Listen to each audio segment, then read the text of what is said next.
Bom dia, são 8 horas e 16 minutos, sexta-feira, 26 de junho. Esta é a TV Senado, eu sou o Thiago Tiburcio e você está assistindo ao Senado Agora. A comitiva de senadores que foi à Venezuela cumpriu extensa agenda nesta quinta-feira. O grupo se reuniu com esposas de políticos de oposição presos e com Henrique Capriles, candidato derrotado por Nicolás Maduro em 2013. Também se encontraram com defensores do atual regime. De Caracas, a repórter Glauciene Lara acompanhou a agenda dos parlamentares. A comitiva de 4 senadores que veio a Caracas se reuniu com grupos governistas e de oposição ao presidente Nicolás Maduro. Para o senador Roberto Requião, do PMDB do Paraná, o que há de comum entre eles é o desejo de fim da violência política. Encontramos por parte dos dois grupos uma mesma posição: o fim da violência, a punição das agressões de todos os lados. O Comitê de Vítimas das Guarimbas, barricadas que se formaram nos protestos do ano passado, pediu justiça e atenção às vítimas. O comitê atribui à oposição a onda de violência dos protestos, que deixaram 43 mortos e centenas de feridos. Já as mulheres de líderes oposicionistas encarcerados querem a libertação de 75 pessoas que consideram presos políticos. Partidos de oposição pedem eleições parlamentares limpas com a presença de observadores internacionais. O governador de Miranda e candidato derrotado por Maduro nas eleições de 2013 por 1,5% dos votos, Henrique Capriles, defendeu a participação do Brasil no processo eleitoral venezuelano. Na visita ao governador, a comitiva andou com tranquilidade pelas ruas de Caracas, escoltada pelo Serviço de Inteligência venezuelano. Os senadores não quiseram se posicionar sobre o conflito político na Venezuela. Afirmaram que foi um erro a vinda de 2 comitivas do Senado e disseram que retornam ao Brasil com a missão de reunir os grupos e acompanhar as eleições parlamentares venezuelanas marcadas para 6 de dezembro como observadores. O apelo que nós podemos fazer é o apelo que fazemos no Brasil: tranquilidade democrática, eleições limpas e livres. Na Assembleia Nacional, o presidente Diosdado Cabello disse que está tranquilo, feliz e preparado para as eleições parlamentares de dezembro. Sobre os presos políticos, informou que os que estão presos têm razões para isso. Também disse que 2 foram libertados e à disposição para analisar outros casos, mas alguns estão fazendo chantagem, como a greve de fome de Leopoldo Lopes e outras 104 pessoas que terminou na última segunda-feira. Agora nós precisamos ter documentos, por exemplo, em relação aos presos políticos. Nós ouvimos de manhã cedo que eles estariam presos sem qualquer sentença.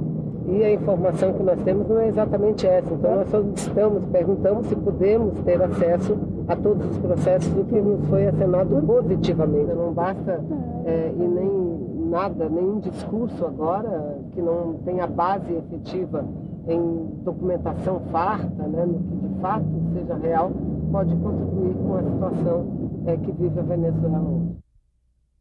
O Senado tenta unir os esforços dos 3 poderes da República para, desta vez, tornar possível a reforma política. Grupos organizados da sociedade também serão chamados a contribuir com os senadores, que se dedicam a mudar os sistemas político e eleitoral. São 28 titulares na Comissão da Reforma Política, mais de 1/3 do Senado. Só os colegiados mais importantes têm tantos senadores. A primeira reunião de trabalho é na semana que vem, mas antes disso, o presidente do Senado e integrantes do grupo cruzaram a Praça dos 3 Poderes para discutir o assunto.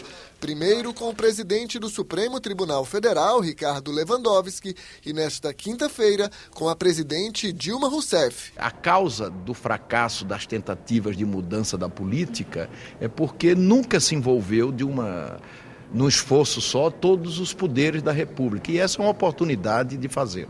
Depois do encontro no Palácio do Planalto, o ministro da Casa Civil foi o porta-voz de Dilma Rousseff. A presidenta acolheu com muito entusiasmo o que ouviu dos senadores, não só pelo diálogo interpoder e institucional que eles estão promovendo, também por estarem construindo uma proposta suprapartidária e buscando centrar nos aspectos fundamentais que possam baratear o custo das campanhas eleitorais, melhorar a transparência, melhorar a eficiência do sistema eleitoral. A intenção é votar parte da reforma política até o dia 17 de julho, antes do recesso parlamentar.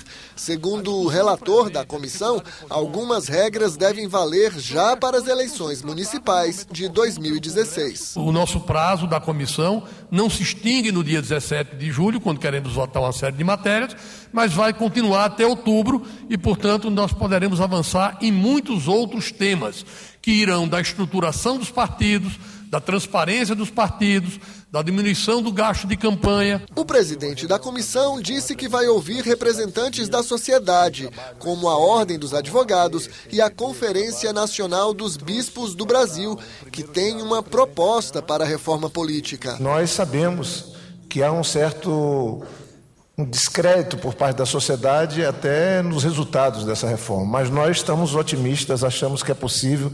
Que momento é esse? Além da sociedade, o Senado tem que ouvir a Câmara. Os deputados também votam uma proposta de reforma política. E para que desta vez as mudanças não fiquem apenas nas intenções, os parlamentares das duas casas precisam chegar a um mínimo de consenso. É que para virar lei, o que uma cúpula do Congresso aprova, a outra precisa confirmar.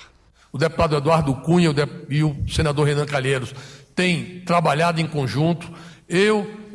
O senador Jorge Viana e o deputado Rodrigo Maia, que é o relator na Câmara, temos nos reunido e trabalhado em conjunto também. Nós vamos, sempre que possível, estar harmonizando textos.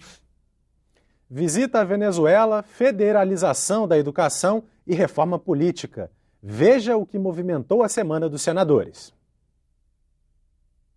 A semana começou com a pauta do plenário trancada pela medida provisória 670, que atualiza a tabela do imposto de renda e só chegou ao Senado 20 dias antes de perder a validade.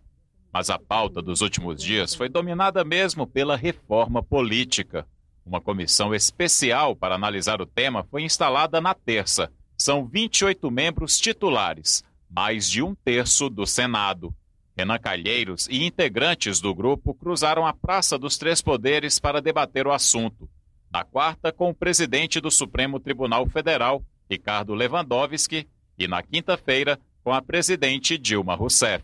Nós não pretendemos fazer confronto nem no Senado com a Câmara, nem do Congresso com o Poder Judiciário. Ao contrário, as matérias mais complexas, que não podem dar um consenso, não podem ser colocadas como prioridade. O nosso prazo da comissão não se extingue no dia 17 de julho, quando queremos votar uma série de matérias, mas vai continuar até outubro e, portanto, nós poderemos avançar em muitos outros temas que irão da estruturação dos partidos, da transparência dos partidos, da diminuição do gasto de campanha. Do Executivo, quem também esteve com senadores na semana foi o senador licenciado Armando Monteiro, atual ministro do Desenvolvimento. Ele participou de audiência pública na Comissão de Relações Exteriores, onde destacou o papel das exportações para tirar o país da crise.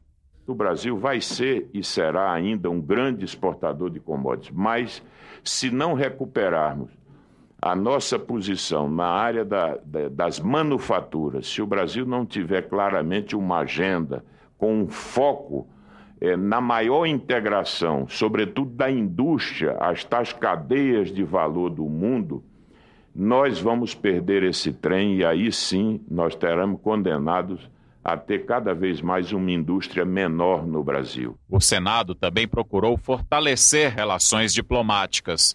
Uma comitiva de parlamentares foi à Venezuela para entender a situação política no país.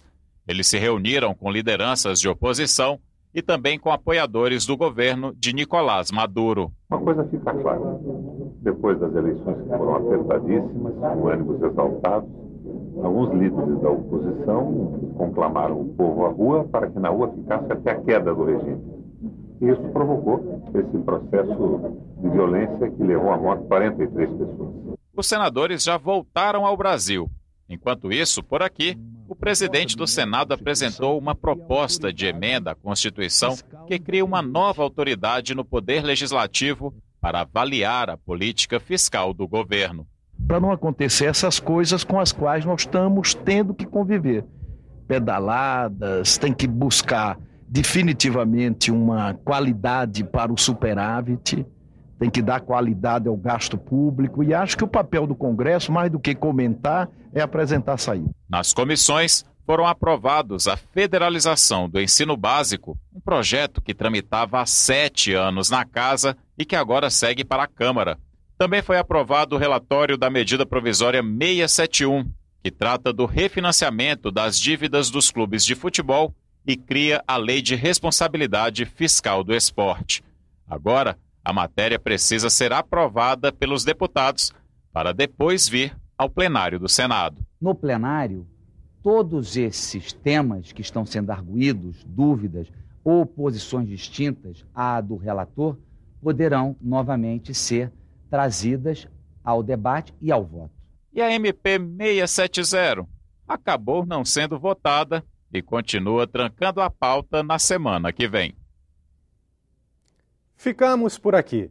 No decorrer do dia, você acompanha outras informações nos boletins do Senado Agora. Enquanto isso, continue assistindo a nossa programação.